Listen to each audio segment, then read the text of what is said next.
Well, hey there, you're on the internet, I have some free time, and welcome to the Triple N Network, where all you newbie nib nerds can find all the news you'll need. Let's look at an ink today, shall we? Now, today's ink I have in sample form, and for those of us in the United States, it's probably something that the average American isn't terribly familiar with, and that's Blackcurrant. The ink is by DeAtramentis, of course. In my experience throughout Europe, you know how we have like fruit flavored candies and things? They don't really do grape, they do blackcurrant. And I honestly don't know how to describe the taste of blackcurrants except by saying it tastes like blackcurrants, which I know is not helpful. But this smells like, do you remember those smelly markers, you know, that we always had as like kids and we had to get them for school and stuff? It smells like the like pink one, or maybe it was like the purple one. It was like generic berry flavor. It smells like that. Or like those, like, it's supposed to be like pleasantly scented dry erase boards. The sort of like grape or berry flavor. Scented. That's what this smells like. It's not an overwhelming scent, but it's there. So if you're sensitive to smells like I am, be cautious. Yep. So when it comes in a bottle, generally comes in a bottle like this. It's 35 milliliters. It's glass. All the tests were done in this Hero 616 with a fine nib, but I might even go so far as to say it's probably closer to an extra fine. Oh, the feed isn't aligned. Anyways, and this MonteVerde Impressa with a 1.1 stub. Now, as you can see, this pen has seen better days, but in my defense, it's gone through the washer and dryer 3 times now. So, thought I'd show some comparisons. Here's DeAtramentis' Blackcurrant up at the top. Here's Rohr and Klingler's Scabiosa, which is an iron gall purple. And DeAtramentis' Alexander Hamilton, which is, I think, just a little bit brighter, but still. Let's check out the chromatography. Now here's your standard chromatography. As you can see, and as seems to be the case with several DeAtramentis inks, there's this sort of dark gray down at the bottom, then it goes up into more of a purple, and then here at the corners there's pink. And lately I've been letting the ink dry, and you can definitely see that difference. Much darker. So there is something in the center of this that is water resistant. Now, for anyone who's seen any of my videos, we've talked about this thing called DeAtramentis syndrome, which is that the behavior of the ink seems to get worse and worse over time. The longer it's in a pen, the longer it's out of a vessel, whether it's the bottle or the vial, it starts to behave very badly. So when I realized the ink had been in these pens for longer than I thought was fair, I decided to re-ink them. Apparently it didn't do it any favors. Top down in density, Clairefontaine, 90 grams per square meter. As you can see, it's a very nice dark rich purple. The fine, or I'd call it an extra fine, took 6 seconds to dry. The 1.1 stub took 13. But you'll see that, I mean, this is Clairefontaine paper. This is 90 grams per square meter. And we're still getting feathers. Not just that, we're getting bleed. And, I mean, great shading. It's a wonderful dark rich purple.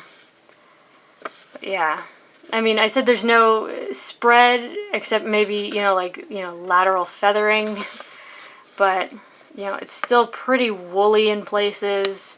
It's not great. But as you can see in the water test, it did dye the page a good deal, but a lot of what washed away is the purple. Like you see the T, how it's like mostly gray. So there definitely is some water resistance, it just won't stay purple. Next is Rhodia, 80 grams per square meter, where it's pretty much the same thing all over again. I'll call it an extra fine, took 4 seconds. The 1.1 stub took 11. Again, you have great shading. And again, you have some very poor behavior. You see the W there? You see the M? See the D? Really not great. Yeah. really not great. Again, all the light's coming from this direction, so yeah, it was bad. Real bad. Dyed the page, feathered and exploded a bit. Again, if you had to recover that, you could. Almost like if you added more water, it might be easier to read because it washed more of that purple off. But yeah. Next is Tomoe River Paper, where I am gonna get this on camera this time. See that gold sheen in the halo? I mean, you have to lay it on super thick, and it's in the words as well. It's just it would be easier to get it in the halo. So 8 seconds to dry from the extra fine, 16 from the stub. You get great shading. You know, finally no bleed feather spread. I mean, this was pretty much the only acceptable like pen, paper, and ink combo for me, just because everywhere else it was kind of a disaster. But yeah, I mean, great shading. I mean, look at the shading all through that stub, just great. And for Tomoe River, this is a nice test. I mean, it dyed the page, but look at how clear that is. It didn't feather, didn't explode. It's very comparatively dark in there. Really not bad. Okay, I scrubbed it on really hard because I was trying to get more of that sheen so it would be easier to get on camera. But other than that, it's pretty good. It has this extreme sort of show-through kind of thing going on because it is a very dark purple and that is some very thin ink, or sorry, thin paper. Whoa. 20-pound copier paper where I really just used the fine, I'll call it an extra fine nib, except for the name. But even that didn't do it too many favors. If you look at this, I mean, it stayed a really dark purple. It lost all of its shading. It dried instantly, but I mean, that's a lot of feathering for what is, I will call, a fine, extra fine nib. And look at all that. That's a lot of bleed for what's essentially an extra fine nib. And on this paper, that color separation was particularly pronounced. I mean, look, it's very clearly gray, and then all of the purple is just floating around. So, has some water resistance in it because of that gray base. Here's Mead Notebook Paper, where, as you might expect, the stub where I wrote the name really didn't do well, but the extra fine hero really didn't do too well either. It's pretty furry. It's pretty woolly.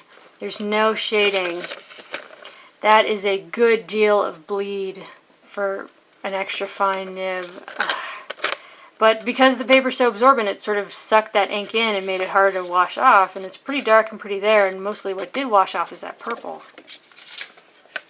Lastly is Moleskine Notebook Paper, where everything was awful always. I mean, obviously the stub just was a disaster, but even if you just look at the extra fine, there's just feathering all over the place, and for some reason it took 5 seconds to dry. It said here, the cross of a temperamental DeAtramentis ink and standard Moleskine paper was just bad. I mean, there's feathering and wooliness, and for an extra fine nib, that is a lot of bleed. And again, the water and Moleskine and ink just, it always seems to have like the worst result. I mean, there's huge feathery spikes. It really exploded. Lots of purple washing around. Oy vey. So there you go. There's DeAtramentis Blackcurrant. I was disappointed. I really was disappointed. I actually, because I've traveled a lot in Europe, I've come to really love blackcurrant flavored things. And so seeing a blackcurrant ink, I was super excited. It didn't smell like blackcurrants. And since it was a very nice dark purple, I was excited about that too.